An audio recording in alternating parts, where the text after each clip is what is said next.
नमस्कार, आप देख रहे हैं रियल एक्सप्रेस न्यूज और मैं हूं आपके साथ साइमा। हाल ही के दिनों में सुप्रीम कोर्ट से फैसले केंद्र के अनुकूल नहीं रहे हैं। इसमें से एक फैसला तो कर्नाटक से जुड़ा हुआ है, जिसको चुनाव पर असर डालने वाला माना जाता है। कहा जा रहा है कि कर्नाटक चुनाव से बीजेपी बौखलाई हुई है। इस चुनाव में कर्नाटक बीजेपी ने दांव खेला था कि मुस्लिमों को मिलने वाले 4% आरक्षण को खत्म कर इसे लिंगायत और वोक्कालिगा समुदायों में बांट दिया था, लेकिन सुप्रीम कोर्ट ने बीजेपी के मंसूबों पर पानी फेर दिया था। ये कोई अकेला मामला नहीं है। हाल ही में ऐसे कई फैसले बीजेपी के खिलाफ गए हैं। बीजेपी के खिलाफ गए ऐसे बड़े फैसलों का जिक्र बाद में, पहले ये जान लें कि किरण रिजिजू को लेकर फैसला क्या लिया गया है। किरण रिजिजू को कानून मंत्री पद से हटा दिया गया है। उन्हें पृथ्वी विज्ञान मंत्रालय सौंप दिया गया। जुलाई 2021 में रिजिजू को कानून मंत्री बनाया गया था। उनका कार्यकाल 18 मई 2023 तक रहा, यानी वो 2 साल भी उस मंत्री पद पर नहीं रहे। इससे पहले कानून मंत्री रविशंकर प्रसाद थे और कैबिनेट के फेरबदल में उनको हटाकर रिजिजू को लाया गया था। यानी प्रधानमंत्री मोदी के दूसरे कार्यकाल में 2 साल के भीतर 2 कानून मंत्री बदल दिए गए। तो सवाल है कि आखिर कानून मंत्रालय में कौन सा काम है जिसको करने में ये मंत्री खरे नहीं उतर रहे हैं। यदि इन मंत्रियों का काम बढ़िया होता तो मंत्री पद से क्यों हटा दिया जाता? इन सवालों का जवाब वैसे तो मोदी सरकार ही दे सकती है, लेकिन इनके कानून मंत्री रहते जो फैसले हुए हैं उनको देखकर भी अंदाजा लगाया जा सकता है। वैसे सुप्रीम कोर्ट में केंद्र सरकार को लेकर जो फैसले आए हैं वो भी केंद्र के अनुकूल नहीं रहे। ऐसा सबसे ताजा फैसला तो दिल्ली नगर निगम में एल्डरमैन की नियुक्ति को लेकर है। दिल्ली एलजी पर फैसला सामने आया। सुप्रीम कोर्ट ने एक दिन पहले ही ये कहा कि उपराज्यपाल को दिल्ली नगर निगम में एल्डरमैन नामित करने की शक्ति देने का मतलब होगा कि वो एक निर्वाचित नागरिक निकाय को अस्थिर कर सकते हैं। सुनवाई के दौरान सीजेआई डीवाई चंद्रचूड़ ने मौखिक रूप से टिप्पणी की।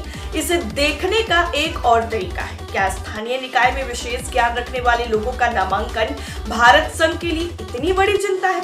एलजी को ये शक्ति देकर वो लोकतांत्रिक रूप से निर्वाचित एमसीडी को प्रभावित रूप से अस्थिर कर सकते हैं। कर्नाटक में मुस्लिम कोटा पर झटका। जी हाँ, इससे पहले कर्नाटक में बीजेपी को तगड़ा झटका लगा था। अप्रैल महीने में जब राज्य में चुनाव प्रचार जोर शोर से चल रहा था तो सुप्रीम कोर्ट ने फैसला दिया था कि कर्नाटक सरकार का मुस्लिमों के लिए 4% कोटा खत्म करने का फैसला 9 मई तक लागू नहीं होगा। राज्य में मुसलमानों के लिए 4% कोटा खत्म करने के कर्नाटक सरकार के फैसले को सुप्रीम कोर्ट में चुनौती दी गई थी। सुप्रीम कोर्ट के इस फैसले के बीच ही गृह मंत्री अमित शाह ने एक चुनावी सभा में कहा था कि धर्म के आधार पर आरक्षण नहीं दिया जाना चाहिए। राज्य में चुनाव से पहले 30 मार्च को मुख्यमंत्री बसवराज बोम्मई के नेतृत्व वाली सरकार ने मुसलमानों के लिए 4% पिछड़े वर्गों के कोटा को समाप्त कर दिया था। सरकार ने अधिसूचना जारी कर कहा था कि उन्हें 100 से अधिक वर्षों से कर्नाटक में पिछड़े वर्ग के रूप में मान्यता दी गई है। बोम्मई सरकार के फैसले में यह भी कहा गया था कि राज्य में 2 सबसे प्रभावशाली समुदायों लिंगायत और वोक्कालिगा को मुस्लिम ओबीसी कोटा आवंटित किया जाता है। उद्धव शिंदे विवाद, जी हाँ, सबसे चर्चित विवाद। करीब 10 दिन पहले ही महाराष्ट्र में उद्धव शिंदे विवाद मामले में फैसला सामने आया, जिसमें शिंदे बीजेपी के खिलाफ जो सारी चीजें थी वो सामने आई। सुप्रीम कोर्ट ने ये कहा कि तत्कालीन महाराष्ट्र के राज्यपाल भगत सिंह कोश्यारी का फ्लोर टेस्ट के लिए बुलाने का फैसला कानून के अनुसार नहीं था, जिससे उद्धव ठाकरे के नेतृत्व वाली एमवीए सरकार गिर गई। शिंदे का भरत गोगावले को शिवसेना का मुख्य सचेतक नियुक्त करने का निर्णय अवैध था।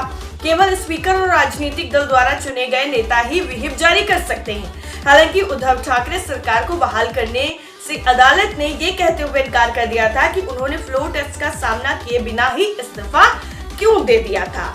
इस वजह से उनकी सरकार दोबारा से बहाल नहीं की जा सकती है। इसके अलावा और भी कई ऐसे फैसले थे जिनको लेकर किरण रिजिजू पर कई बार सवाल उठाए गए। उनमें से एक ये भी था कि सरकार जजों की नियुक्ति में अपना अधिकार चाहती है। ये फैसला भी काफी ज्यादा उनकी तरफ से थोपने की कोशिश की गई, लेकिन कामयाबी नहीं मिली और फिलहाल किरण रिजिजू को उनके पद से हटा दिया गया है। इस पूरे मामले को लेकर आप क्या सोचते हैं? आपकी राय क्या है? कमेंट करके हमें जरूर बताइएगा। और रियल एक्सप्रेस को अगर आप अभी तक सब्सक्राइब नहीं किया है तो जल्दी से जल्दी कर लीजिए, ताकि सारी लेटेस्ट अपडेट आप तक पहुंच सके।